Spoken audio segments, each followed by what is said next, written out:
okay, here's one that's kind of about Stevie Jackson. The one thing I did, when I started writing the blogs online, I thought I would talk much more about the band. But if you've ever written a diary, it really doesn't talk much more about you yourself. It's a completely egotistical practice. But this is kind of about Stevie. A funny thing happened at the airport. We were in the BMI check-in queue. Bob and Stevie in particularly, they are feeling a little delicate after a very late night, duly cocooned behind their shades. A fellow came up to us, I think he sensed we were in a band. Are you in a band? Yes, we're in a band, like there's about 20 of us standing around with instruments.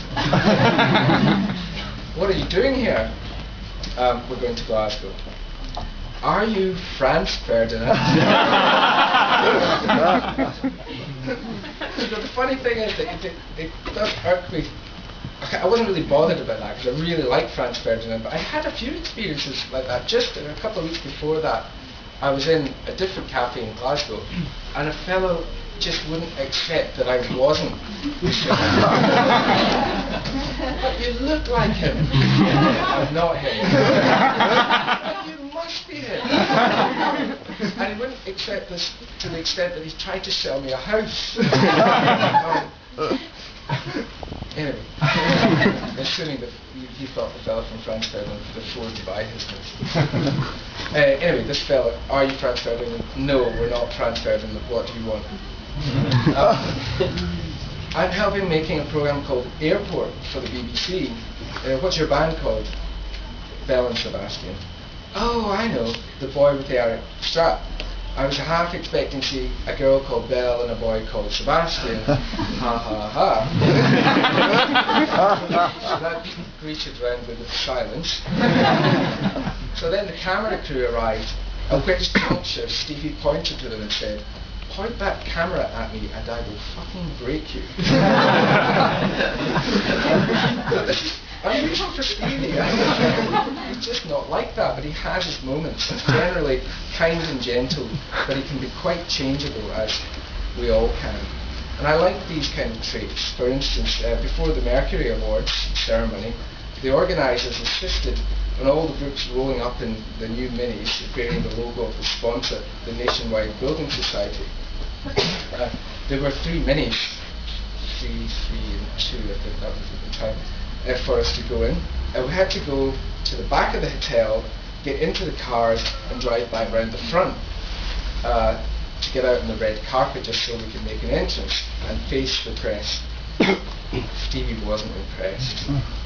This is the worst. We've gone too far. This is terrible. Fucking Nationwide. We're fully blown at this time. And I said to him, I don't think this is the worst thing that's ever happened. We're sitting at the mini, like knees up to chin. Look at us, this is ridiculous. Then says to the driver, "No offence, mate." And he's like, "No, French taken."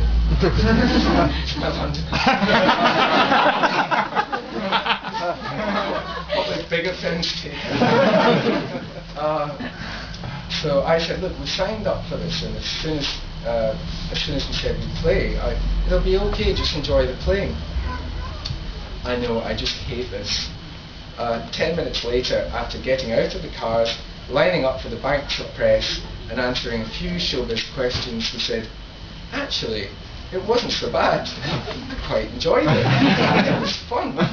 I was just worried we were going to get out of the cars and nobody was going to know who we were, as usual. I was scared nobody was going to take our picture."